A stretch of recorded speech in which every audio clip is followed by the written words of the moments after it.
After ingesting a magical substance, a cat and a group of rodents become super geniuses and travel around deceiving humans in exchange for money. But they didn't count on the biggest challenge of all, the evil Rat King. Today, we're going to recap the story of the movie The Amazing Maurice from 2022. A cat called Maurice hunts mice on a farm where there is an infestation of the animals, finding several in the well and even under people's hats. At the same time, a young man is shocked to realize that the feline can talk like a human. The local residents need help to get rid of the rats. A flutist called Keith appears, playing his instrument and hypnotizing all the rodents who form a queue as they follow him. The musician directs the animals to the edge of a river, and they throw themselves into the water without any resistance. In the village, the villagers realize that the talking cat has disappeared, as has the piper. Far from the village, Keith finds the rats and gives them some belongings. In addition, Maurice appears and shows off the bag of money stolen from the people deceived by the group. A rodent called Dangerous Bean believes that they shouldn't fool humans, even if people fool everyone.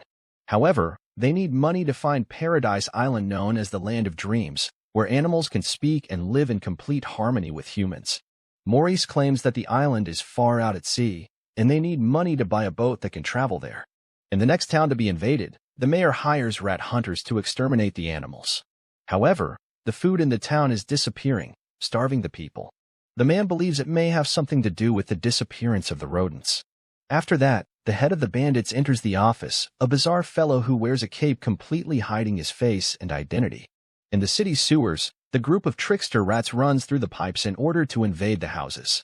Darkhan, the gang leader, is worried because he has found traps on the site tracks and rodent scat, but there are no animals around.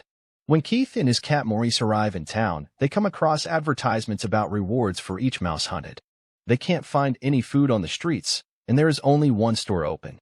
The piper tries to buy the last food available, but the fruit mysteriously disappears before he can pay for it. At the same time, Maurice breaks into a room, and his colleague goes after him, but the animal ends up knocking over several objects, causing a lot of noise. Suddenly, the cat realizes that there is a girl watching them. So he asks the young man to stroke him in order to pretend to be some pet, receiving affection from his guardian. Even so, the girl realizes that she is in front of a talking feline, so the animal accidentally lets out a few words. Melissa is the daughter of the town's mayor and offers what food she has to visitors. While Keith reveals that he is an orphan, the young woman pours some spoiled milk into the animal's bowl. At the same moment, sardines emerge from the pipes about to invade the kitchen, but the girl realizes his presence and grabs a pan to attack him. On the other hand, Keith is willing to protect his companion. Melissa decides to end her attack because she believes the mouse is a magical animal, but she doesn't understand why a rodent is friends with a feline. The girl discovers the whole scheme of the group, that they cheat the people of the towns they visit in order to get money. However, the big question is, how did those animals learn to talk? In the past, the group lived in the garbage dump and fed on whatever food they could find, including a bubbling green liquid that came out of magical cauldrons. After a few days, the animals discovered that the substance was being dumped by the invisible university. They became intelligent, learned to read, and their names were created from the things they found in the garbage, such as peaches and sardines. Melissa believes they can solve the town's mystery, as all the food in the town has disappeared, as have the rats. At the same moment, the girl prepares for her new mission by putting on a leather outfit. In the hunter's hideout, the boss feasts while delegating a task to his subordinates, catching the new rodents in town. The manholes of the city, the group of animals find a mousetrap with a juicy cheese. Then Darkhan, the leader, realizes that it is a different device from the ones they usually find, so he asks his partners to bring Mr. Tic-Tac, a little mouse on a string. The toy approaches but turns around, so the boss pulls it by the tail but uses so much force that it ends up slipping out of his hands. This causes Tan to be thrown into the trap, which releases a cage trapping him. Further along the pipes, the group finds dozens of those mousetraps with cheese on top. In the city, Melissa walks stealthily through the streets, trying to be discreet, and ends up attracting even more attention. She finds the hunter's hideout and uses hairpins to open the door. Maurice doubts the girl's ability to pick the lock, then is surprised when the door opens easily. Melissa is disappointed when she finds a normal room full of trinkets instead of something terrible. She believes there is a secret passage in the room, so everyone searches but finds nothing. However, there is a mouse passage where the girl finds a lever which opens a trapdoor, causing Keith to fall straight into the compartment because he was on top of the passage just below. The group finds a door leading to a room full of food. While he's eating a piece of meat, Maurice notices a bug invading the place and hides. So, he runs and catches the rodent, realizing that it's his friend Peaches. The little mouse is startled by the teenager, but soon discovers that she already knows the group's secret. She then says that there's a problem with the rest of the team, at which point Mr. Tic-Tac enters the room, right behind him. The rest of the animals arrive, carrying Darkon trapped in his cage. However, Melissa manages to open the cage, so the leader attacks the mouse, but the girl protects him by keeping him in her bag. The hunters suddenly appear, and the girl accuses them of stealing food to feed the rodents they are catching and keeping hidden somewhere. The man throws his gun, knocking down several animals. At that moment, the young man steps into a trap, but Maurice strikes the two men with a blow to the face. The cat jumps while his friends struggle to escape and end up being captured. Afterwards, each animal is locked in a cage. Yet Darkon tries to reach a key from inside but can't. Suddenly, they realize that Maurice is there, and he helps them to free themselves. Even so, they need to find Sardines and the teenagers to escape the city. The only clue to their whereabouts is that the hunters told them about a rat race. The animals are confused because they've never heard of it, so the cat tells them that there was never a mouse left alive to tell the story. In the storeroom, the two youngsters try to escape from their restraints. Then the girl realizes that Dangerous Bean and Peaches have arrived and are gnawing on the ropes. Melissa says that the escape was as easy as in the book Paradise Island, a fairy tale that doesn't happen in real life. Upon hearing these words, the little mouse ends up getting hurt since she believed everything to be true, so she runs away from the place in tears. Bean goes after her through the pipes and realizes that there is no one else there. As she emerges from the darkness, Peaches doesn't realize that there are several hands behind capturing her. At the same time, the two hunters are devouring a meal and don't realize that Maurice and his friends have invaded the place. The girl reveals to the guys that she has put poison in the food, which makes them nervous. The guy explained that they usually capture rodents to participate in fights and accidentally created the king of the rats, a group of animals that have merged their minds and have great strength. Suddenly, Maurice leaves the place, claiming that he is going to warn the rest of the group. The girl reveals that she left the poison antidote at the bottom of the building, causing the bandits to go downstairs immediately. In fact, the men had only ingested something that causes stomach pain, and the antidote was also the same substance. After that, the two teenagers head into the gloomy woods where they must find a magic piper to control the Rat King. At that moment, Maurice watches in hiding as the youngsters enter the woods because he is running away from the danger they all have to face. Even so, the feline feels guilty for not helping his companions. The group of friends follows Sardine's scent, arriving at an isolated place where some men are releasing rodents onto a battlefield and then putting a rabid dog inside. When the animal is released, it swiftly destroys all the little ones in front of it. Soon afterwards, the man announces a different kind of fighter, the Rat in the Hat. And everyone realizes that this is his dancing partner who is getting ready to perform. The humans put a seemingly harmless dog inside, but it starts barking angrily. Dark Tom then asks his companions to tie a rope around his waist. In the combat arena, the dog is released and lunges at the dancing rat who manages to dodge it by luck, causing the animal to hit its head on the wall. Suddenly, the rodent starts dancing, catching the enemy's attention. When he finishes his performance, the leader of the group throws himself off the cliff and realizes that the rope is not tied around his waist, causing him to fall to the ground. Darkon gets in front of the animal, and the other rats manage to remove Sardines from the combat area. The boss attacks the dog, which tries to eat him at any cost.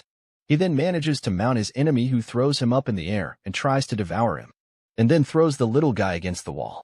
However, the leader stands up wielding two sharp nails. He throws his weapons at his opponent, who is very frightened. Even so, the dog lunges at him again, but the rat dodges, sending his enemy crashing into the wall. Darktan manages to get out of the combat zone and dodges the humans who try to kick him. He manages to escape, but another dog comes out of the depths about to attack him, as his friends throw an object at the enemy's head, causing him to black out. In the dark forest, the two teenagers reach a cliff, and Melissa throws a rope across the gap, then holds on tight and grabs the young man, jumping over the precipice. The girl believes that her life is a story, because if she doesn't think that way, she will become part of someone else's story, and she tries to convince her partner to think the same. Suddenly, they hear the sound of a flute and come across a house in the middle of the forest. A bird flies in and lands on the window of the house, then someone catches it. Afterwards, a strange man comes out of the house holding a bird, ready to go into the oven. While the guy prepares the food, the two teenagers hide behind a tree, unaware that the piper is getting closer and closer. The man begins to play his instrument, and a bird appears, bringing an apple to add to his lunch. At the same time, dangerous beings are looking for peaches in the sewer pipes. A voice calls his name and directs him to a dark room filled with books. Inside, he meets the head of the hunters who claims to know him. The weird guy wants the rodent to join him. Suddenly, some rats start appearing in the room and invade the robes of the boss, who increases in size. Dangerous Beans asks where his friend is, then the enemy pulls peaches out of his coat. The rat tries to wind up his opponent by telling him stories so that he doesn't realize that Maurice is right behind him. At the same moment, the man receives a blow to the face, but this only makes him angrier, causing his eyes to glow with anger. The cat then throws his money bag at the guy's head, almost causing him to fall over. The enemy recovers, and the three friends take the opportunity to try to escape through the rat hole. But the feline is too big to get through the passage, so he jumps through the glass window, causing everyone to fall into the street down below. The rest of the group emerges and makes their way into the sewer. In the gloomy forest, the two teenagers sneak into the piper's house while the guy is asleep. Keith reaches for his instrument and slowly seizes it. However, the guy wakes up and hits the young man when he turns his back and drops his guard. The young man faints, and when he wakes up, he realizes that his friend is facing the madman who begins to play his magic flute, enchanting the young people and making them walk outside the residence against their will. The couple begin to move strangely to the man's music because there is an animal inside his clothes that is bothering him. Then he drops his instrument, and the girl takes the opportunity to attack him with a kick, causing him to be thrown into the oven. His clothes catch fire, and he runs desperately, jumping into a well. During the confusion, Mr. Tic Tac emerges from inside the man's robes, revealing that he is responsible for the attack. The rest of the group flees through the city's pipes, but some of the animals begin to despair with fear. During the ruckus, Maurice admits that a long time ago, he had to swallow a mouse, which turned him into a talking cat. This perplexes his friends as he shows no remorse. At the same time, they find a way out of the manhole and run out of town. After crossing a bridge, the group encounters the boss who is waiting for them at the end of the road. The rodents ask to see the true face of the enemy, who gives a command, and thousands of animals begin to appear and enter his body, revealing his identity as the Rat King. The monster releases some kind of spell that makes the members of Morris's group approach against their will. Even so, the feline decides to flee the scene in order to ask for help. Along the way in the forest, he bumps into the two teenagers who are carrying the magic flute to hypnotize his opponent. However, the Rat King is bewitching more and more animals to join his body. Darkon decides to throw a rock at the enemy, but loses his strength and is dragged into the pile of rodents.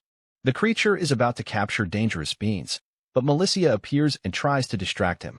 Soon after, Keith starts playing the magic flute. Even so, the young man's friends continue to be captured one by one while he gets closer and closer to his adversary, who catches him and throws him away.